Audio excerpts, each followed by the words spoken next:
አዲስ አበባን ፊንፊኔ ብለዋታል። ተመልከት። መርካቶን አጋም ሳይሉታል። ፒያሳ ብለው ቢርቢራ ካፊ ሙዳ ደግሞ ልደታ ናት። አሁን ልደታንም ጀመር አዲስ አበባና ሰባ የኔ ነው አይባልም። የሁሉም ህዝብ ነው። ሰውየው ማስተዳደር ካለበት እንደ አዲስ አበባ ሲጀመር አሁን የአዲስ አበባ ልጅ ምን አለው? ምንም ነገር የለው። አዲስ አበባ በረራ አይደለችም። አዲስ አበባ ፍንፍኔ አይደለችም። የአዲስ አበባ ልጅ የሚያደርገው ስራ ነው። እኛ ከበሻሻ እየመጣን እናንተ ላይ ስንሰራ ዝም ብላችሁ ማየት የለባችሁ። እኛ እትብታችን የተቀበረባትን ሀገር መጥተው ያንተ አይደለችም ሲሉን የምንቀበል ፈሪዎች አይደለንም።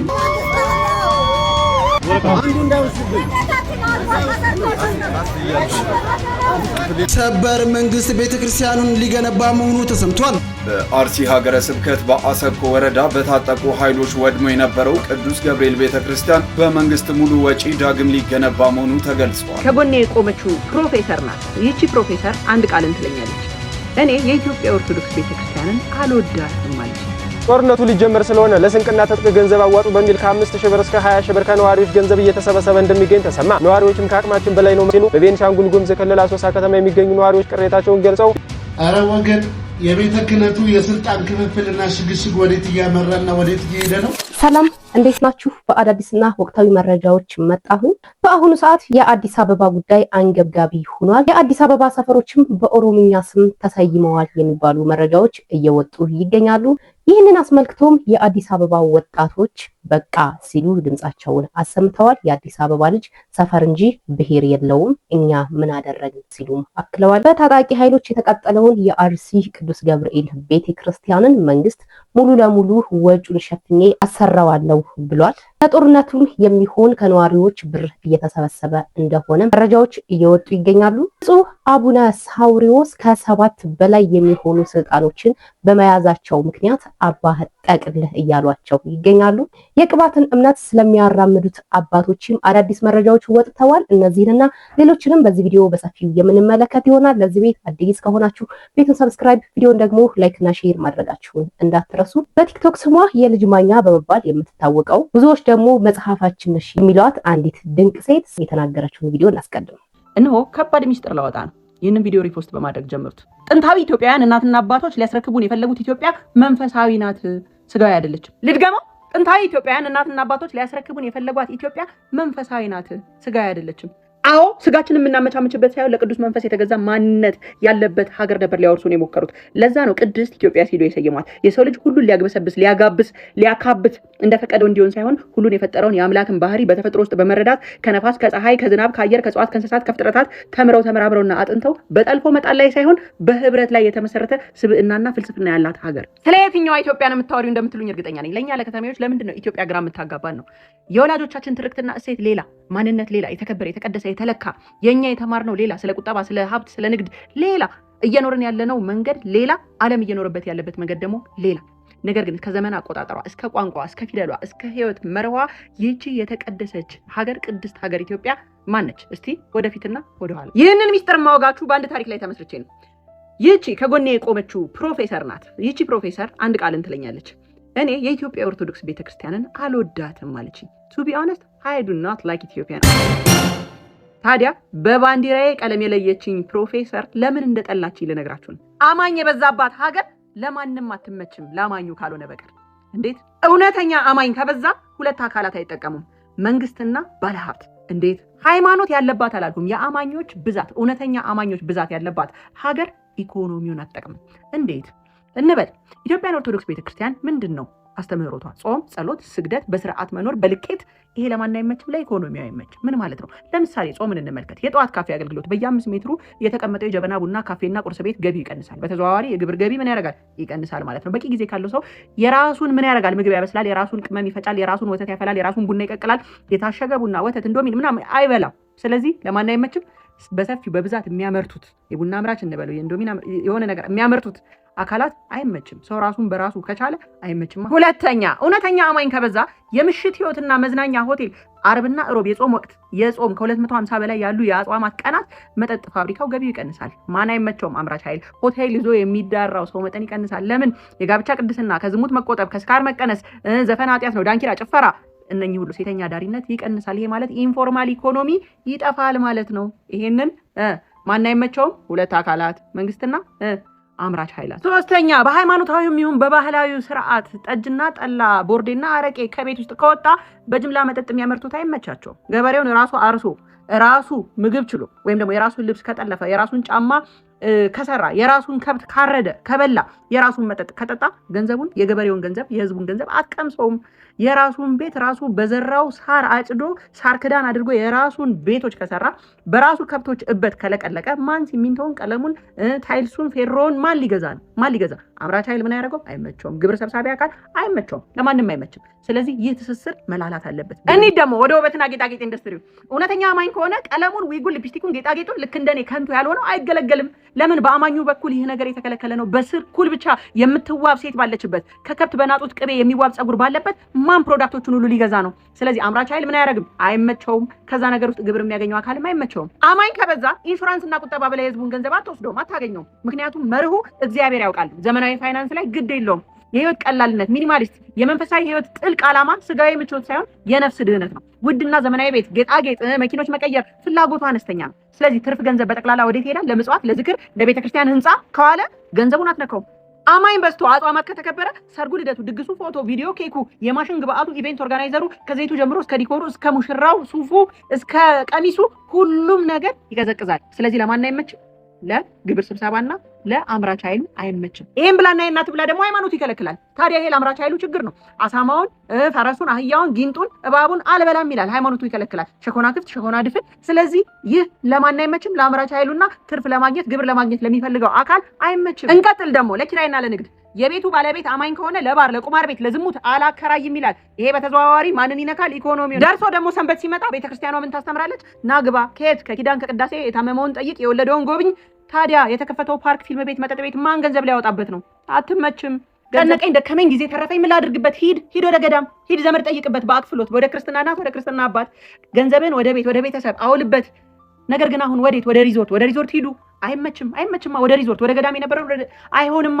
ገንዘብ ጥቅም የለውማ። አማኝ ከበዛ ለሙዚቃ አልበም፣ ለኮንሰርት፣ ለቲያትር ትኬት 24 ሰዓት ለካፒታሊዝም ፈረቃ አትመችም። ባህላዊ መንፈሳዊ ፈውስ ካላት የራሷ አካላት ጸሎት፣ ጸበል፣ ዘመናዊ ሕክምና ደንበኛ ይቀንሳል። የሞዴሊንግ ኢንዱስትሪ ፋሽን ይቀንሳል።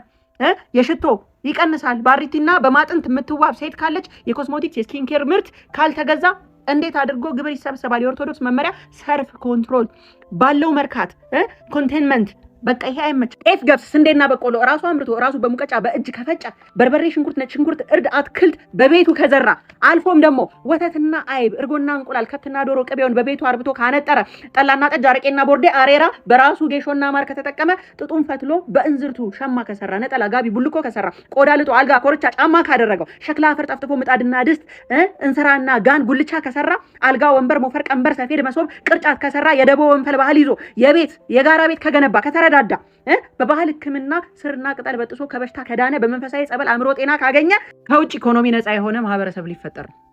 እነሱ ያመረቱትን ሁሉ የመገብየት ግዴታ እንደሌለበት ማህበረሰቡ ሊሰማ ነው። ኮንሱመሪዝም የማይፈልገውን ነገር ሁሉ መግዛት እንዳለበት ማመኑን ሊያቆም ነው። አብዝቶ ማትረፍ የፈለገ አካል ይቺ ቅድስት ኦርቶዶክስ ቤተክርስቲያን እስካለች ማትረፍ አይችልም። ለዚህ ነው ያቺ ምሁር ፕሮፌሰር ይችን ቅድስት ኦርቶዶክስ ቤተክርስቲያን የጠላቻት። የዚህ ሁሉ ህብረት፣ የዚህ ሁሉ እውቀት፣ የዚህ ሁሉ ትውፊትና እሴት ማንነት ያለው ማህበረሰብ መገንባት ምንጭ በመሆኗ ምክንያት። እናማ ጥንታዊ ኢትዮጵያውያን ሊያወርሱ የሞከሩት ኢትዮጵያ መንፈሳዊ ናት።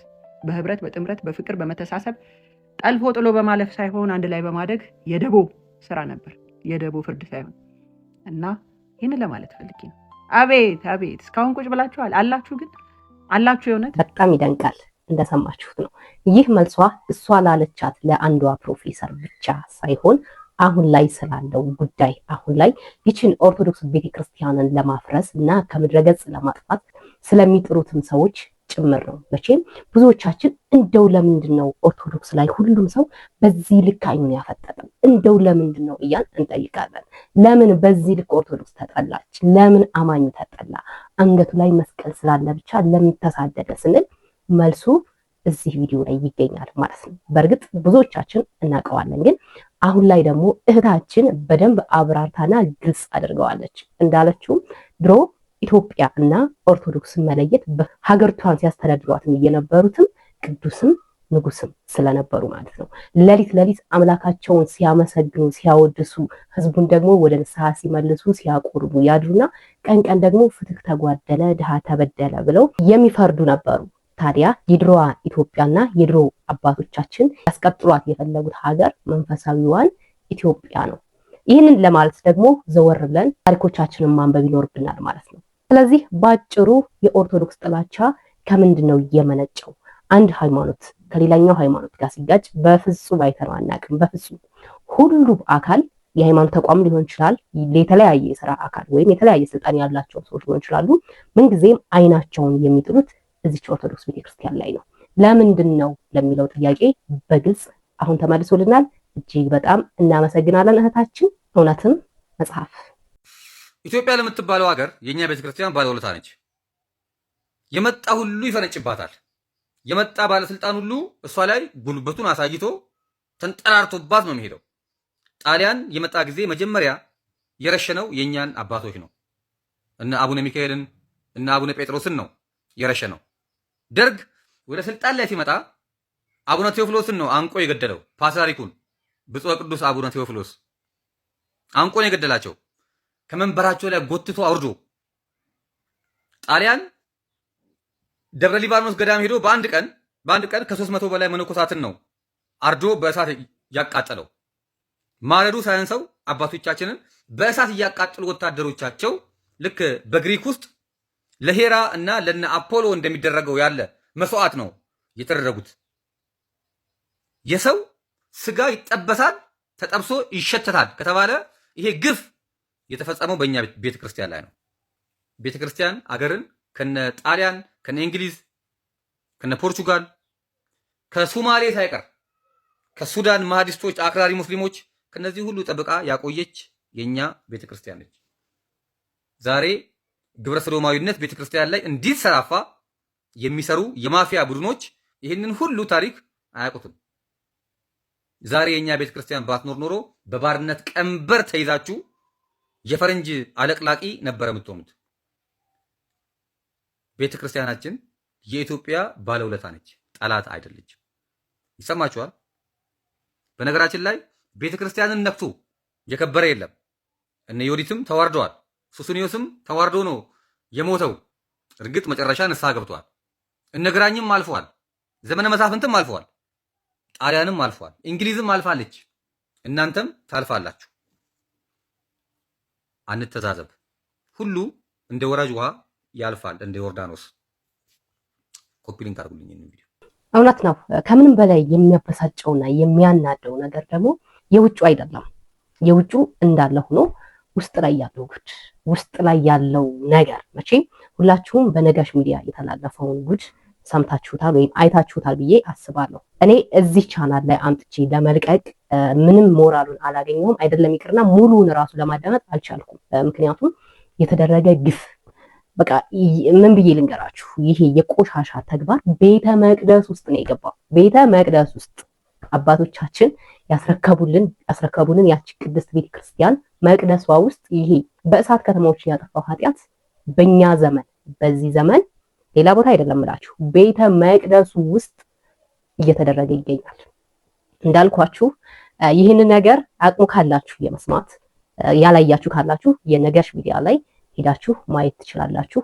እኔ እንደዚህ አይነት አጸያፊውን ተግባር እዚህ ሚዲያ ላይ አምጥቼ ባሳያችሁና እናንተም ትምህርት ብትወስዱ ጥሩ ነበረ። ነገር ግን ምንም አቅሙ የለኝም እዚህ ጋር እኔ እናንተ ጋር አብሬ እንደገና ማዳመጡ ራሱ ማለት ነውና እንደገናም ደግሞ እንደዚህ አይነቶቹን በደንብ ቪዲዮ በተሰራባቸው ቁጥር ፕሮሞሽን ነው ብዬ አስባለሁ። ያልሰማ ሰው ምንም ስለ እንደዚህ አይነት ነገር የማያውቅ ሰው ፕሮሞሽን መስራት ነው ብዬ ስለማስብ አልፈለኩም እዚህ ጋር ብቻ ማለት። ነገር ግን ሁላችሁም ማወቅ መቻል ያለባችሁ ይህ ቆሻሻ ተግባር በቤተክርስቲያን ውስጥ እየተደረገ እንዳለና ልትጠነቀቁ እንደሚገባ በተለይ ደግሞ ልጆቻችሁን አብነት የምታስተምሩ ልጆቻችሁ የእውነት እኔ ይሄንን ስል በጣም ነው የሚቀፋኝ፣ ግን ያው አዌርነሱ መስጠት ስላለብኝ ነውና አብነት ውስጥ የአብነት አስተማሪዎቻቸው ወይም አብነት ታስተምሯቸው ሰዎች አብነት ለማስተማር ልጆቻችሁን የምትልኩባቸው ሰዎች እነማን ናቸው? ልጆቻችሁን በደንብ ተጠንቅቃችሁ ልትይዙ ይገባል። የእውነት ማንም ይታመን ይላል። ይህንን ስንል እንደው በአንዳንድ እንትን ሰዎች ሁሉንም ሰው መፈረጅም አይደለም፣ ግን በቃ መጠንቀቅ አለባችሁ። ሁሉንም ሰው እንዳታምኑ። ወላ ቄስ፣ ወላ መነኩሴ፣ ወላ ዘማሪ ምንም ነገር ቢሆን በጥርጣሬ መከታተል መቻል አለባችሁ። አስደሳች ሰበር ዜና ለመላው ባለማተብ ኦርቶዶክሳውያን ሊቀ ጳጳሱ ብፁዕ ከሀገረ ስብከታቸው ተነስተው በጠቅላይ ቤተ ክህነት እንዲቀመጡ ቅዱስ ሲኖዶስ ውሳኔ አስተላለፈ። ይህም የሆነበት ምክንያት ብፁዕ አቡነ ዘካርያስ የምዕራብ ጎጃም ሀገረ ስብከት አስተዳዳሪ ቅባቶችን ብቻቸውን በመሟገት ለብዙ ዘመናት ሲታገሉ ነበር። ዛሬ ስራቸው ፍሬ ላይ ፈርቷል። አግዙኝ፣ አሁንም ከዚህ በላይ ቤተ ክርስቲያናችንን ማጽዳት እንችላለን።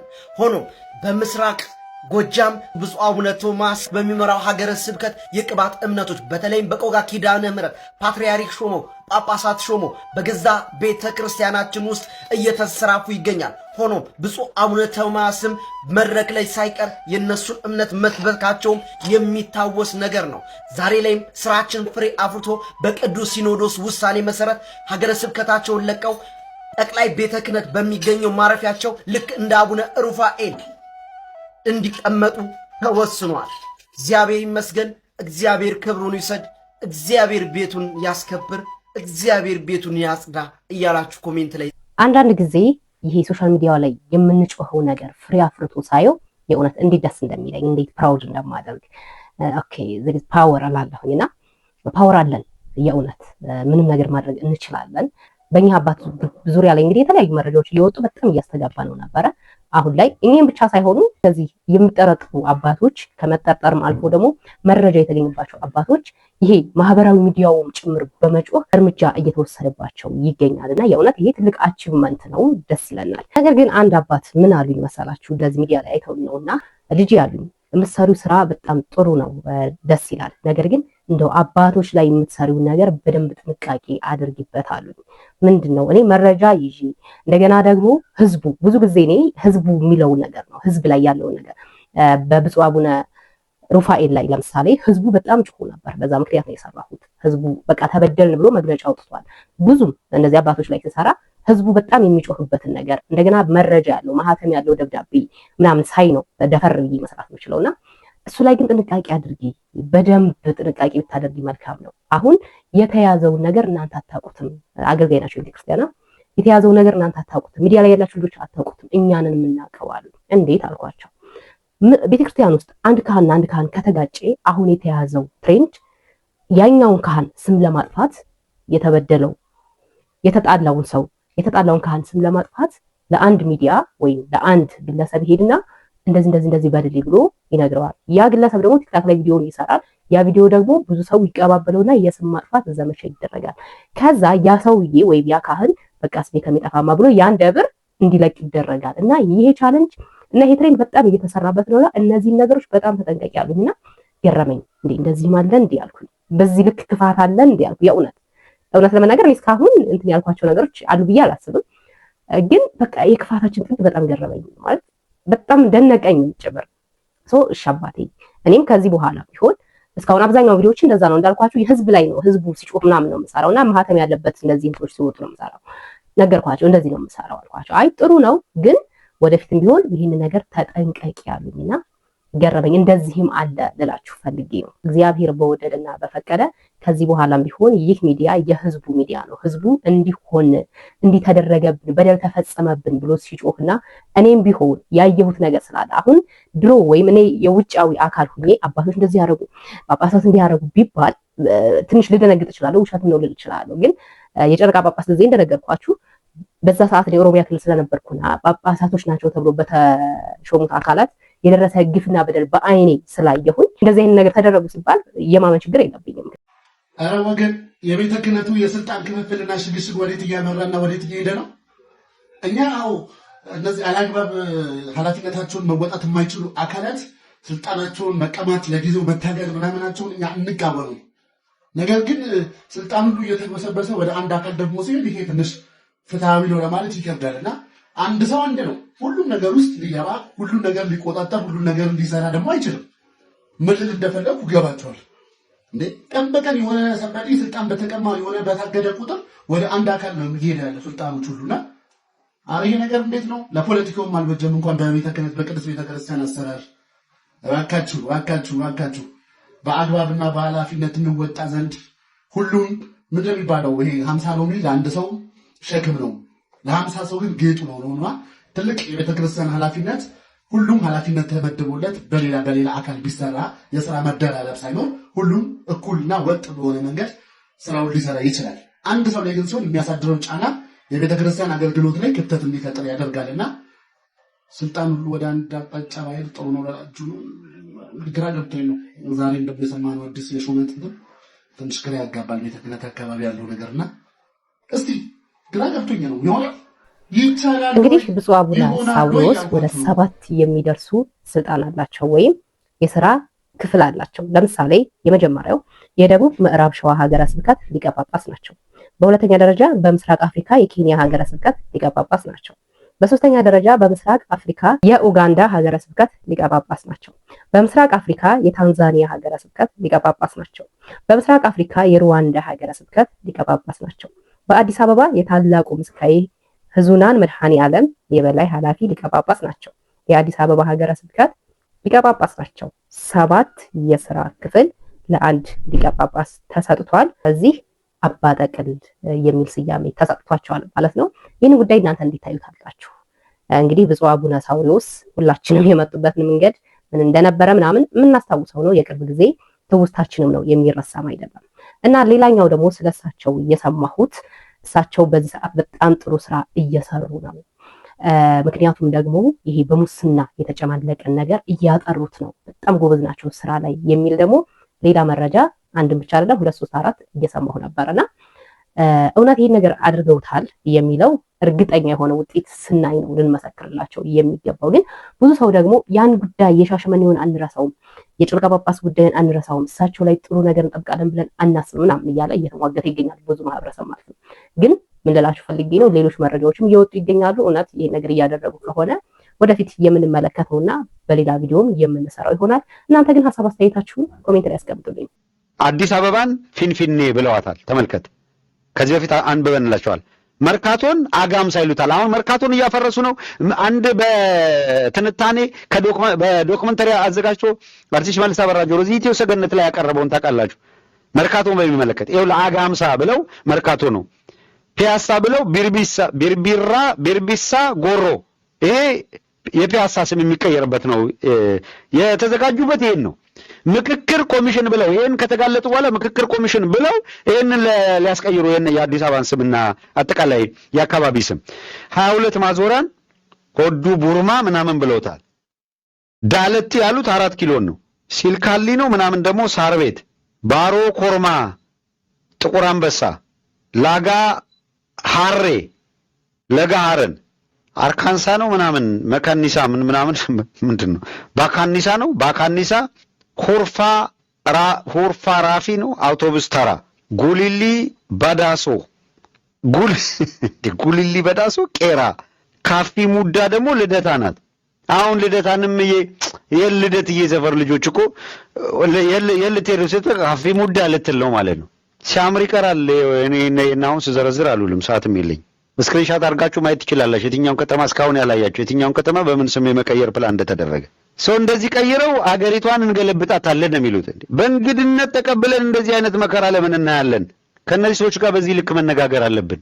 ሰው በመቀደም ባሳየናችሁ ስክሪንሻት መሰረት የምክክር ምናምን ኮሚሽን ላይ የቀረቡት የአዲስ አበባን ስያሜዎች እንደ ኦልተርኔቲቭ የሞት ሽረት ጉዳይ ነው ለኛ ምናምን እያሉ እየጻፉ ነው ያሉት። የሞት ሽረት ጉዳይ ነው። አዎ ወደ ወላቡ ትመለሳለህ። የሞት ሽረት ጉዳይ ከሆነ አንተ ከአዲስ አበባ አማራን ነቅለህ ትግሬን ነቅለህ ወላይታውን ጉራጌውን ነቅለህ እኔ ተሰብስቤ እኖርበታለሁ። እንዲህ አይነት ጮታ የለም።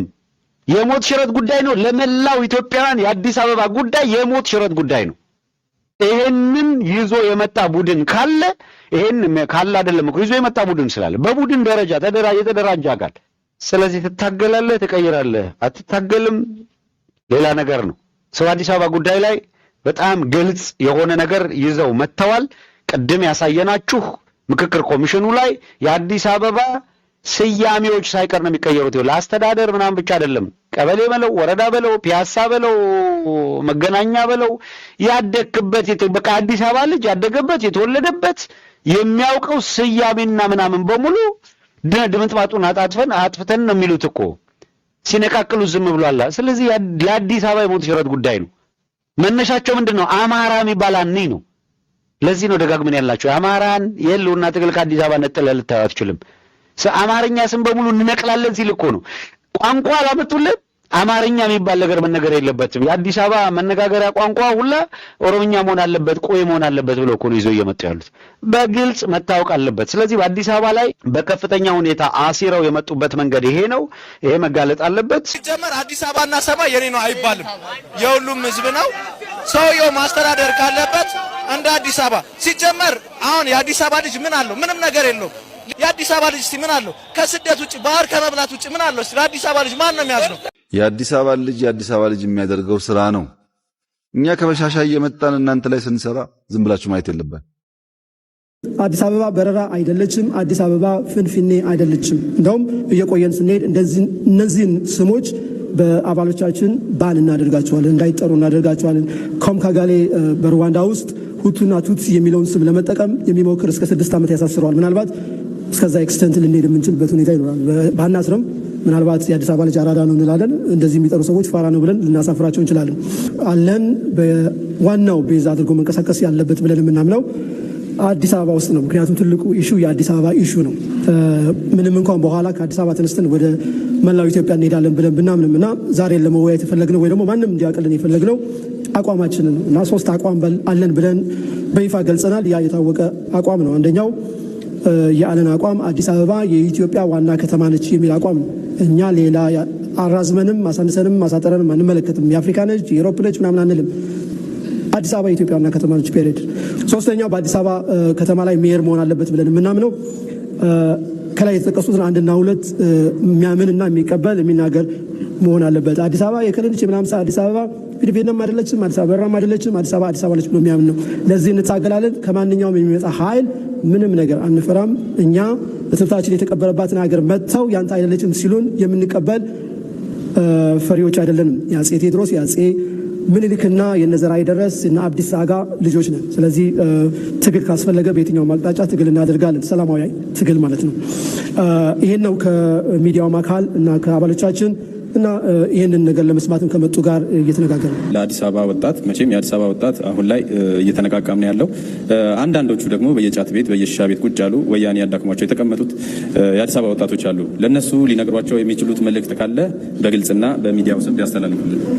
አመሰግናለሁ። እንደ ዓለም ሚዲያ ለጠየቀን ጥያቄ በሳል ጥያቄዎች ያለኝን ክብር ሀቢብ መግለጽ እፈልጋለሁ። ለአዲስ አበባ ወጣት እንግዲህ በር ድረስ መጥተው ያንኳኩ አንዲት አልጋ ዘርግተህ የምትኖርባት መሬት ያንተ አይደለችም፣ ግን እደርባት እንደ ቤርጎ እየተባልክ ነውና ይህንን አይነት ኮንሴፕት ይዘህ ይህንን አይነት ጥያቄ ይዘህ ወደ ተለያየ ቦታ ሄደ ጊዜን ማጥፋት ትክክለኛ አይመስለኝም። ብዙ ጠንካራ ልጆች አላችሁ፣ ብዙ ስለ ሀገራችሁ ስለ አዲስ አበባችሁ የሚቆረቁራችሁ ሰዎች አላችሁ። እንተባበር። ካልተባበረን ማንም በቀላሉ የሚገፋን የአዲስ አበባ ጉዳይ መነጋገሪያ ከሆነ ወይም አሻሚ ከሆነ ሰነባብቷል።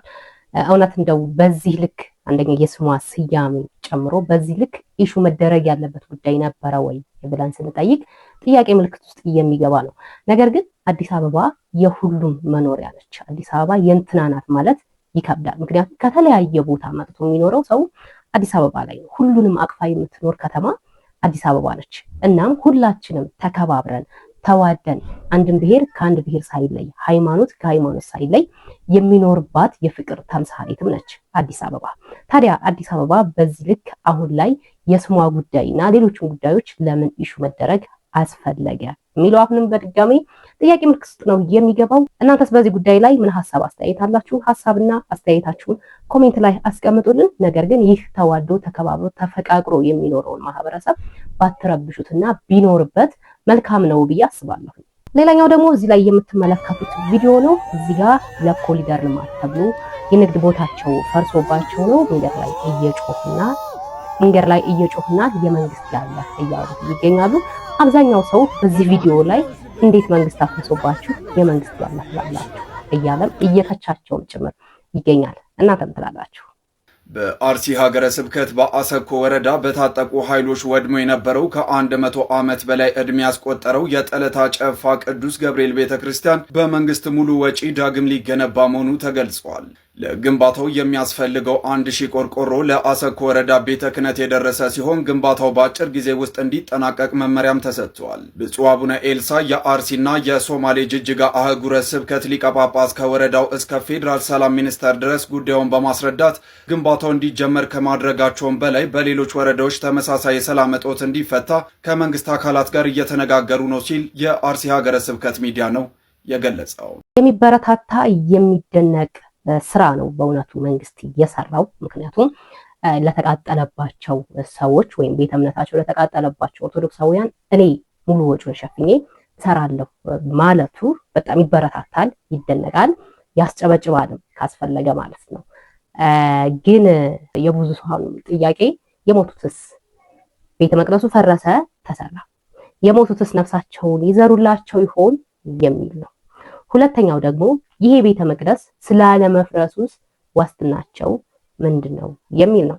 ሶስተኛ ደግሞ አሁን ላይ እዛ አካባቢ ያሉ ኦርቶዶክሳውያን የሚያስፈልጋቸው በቋሚነት የሚያስፈልጋቸው ምንድነው የሚለው ነው። ምክንያቱም ሰላም ካላገኙ አገሩ ላይ ካልኖሩ ያ የተሰራው ቤተ መቅደስ ማን ነው የሚገለገልበት? ማን ነው ሄዶ የሚያስቀድስበትስ የሚቀድስበትስ የሚሉ ጥያቄዎች ተበራክተዋል። እናም ለየትኛውስ ነው ቅድሚያ መሰጠት የነበረበት? አማኝ ወይም የዛ ቤተክርስቲያን አገልጋዮች እየተሳደዱና ከቀያቸው እየሄዱ ቤተክርስቲያኑ ቢሰራ ምንድነው ጥቅሙ? መጀመሪያ መሰጠት ያለበትን ብትሰጡ የሚሉ ብዙ ጥያቄዎች አሉ። እነዚህ ጥያቄዎችም ተገቢና ትክክልም ናቸው። ጦርነቱ ሊጀመር ስለሆነ ለስንቅና ትጥቅ ገንዘብ አዋጡ በሚል ከ5000 ብር እስከ 20000 ብር ከነዋሪዎች ገንዘብ እየተሰበሰበ እንደሚገኝ ተሰማ። ነዋሪዎችም ከአቅማችን በላይ ነው፣ መንግስት መፍትሄ ይስጠን ሲሉ ቅሬታቸውን አሰምተዋል። ገንዘቡ የሚሰበሰበው ከነጋዴዎች ከ20000 ብር በላይ፣ ከግለሰቦችና አሽከርካሪዎች ደግሞ የባጃጅ አሽከርካሪዎችን ጨምሮ ከ5000 ብር በላይ አዋጡ በሚል የአካባቢው ገቢዎች ቢሮና የጸጥታ ኃይሎች በኃይል እያስገደዱን እየሰበሰቡን ያሉት ነዋሪዎቹ አቅም የለንም ከየት እናመጣለን በሚል ያልከፈሉትን ደግሞ ጸረ ሰላም ኃይሎች ናቸው በሚል ወደ እስር ቤት እያስገቧቸው ነው ሲሉ በቤንሻንጉል ጉሙዝ ክልል አሶሳ ከተማ የሚገኙ ነዋሪዎች ቅሬታቸውን ገልጸው የሚመለከተው አካል መፍትሄ እንዲሰጣቸው ጠይቀዋል። ይሄ ህዝብ መቼም የሚያስብበት አያጣም፣ የሚጨነቅበት አያጣም፣ ሮሮ የሚያሰማበት ነገር አያጣም። ከቀን ቀን የምንሰማው ነገር ለየት ያለ እጅን በአፍ የሚያስጭን ነውና እንደው እግዚአብሔር አምላክ ለዚች ሀገር ምህረቷን ለህዝቡም ሰላምን ይስጥ። ፕሮግራማችን ይህንን ይመስል ነበረ። በቆይታችን እንዳተረፋችሁበት አልጠራጠርም። በሌላ በአዲስ ቪዲዮ ተመልሼ እስከመመጣ ድረስ ለዚህ ቤት አዲስ ከሆናችሁ ቤቱን ሰብስክራይብ፣ ቪዲዮን ደግሞ ላይክና ሼር ማድረጋችሁን እንዳትረሱ። እግዚአብሔር አምላክ ኢትዮጵያ ሀገራችንና ኦርቶዶክስ ሃይማኖታችንን ይጠብቅልን። ቸር ቆዩ።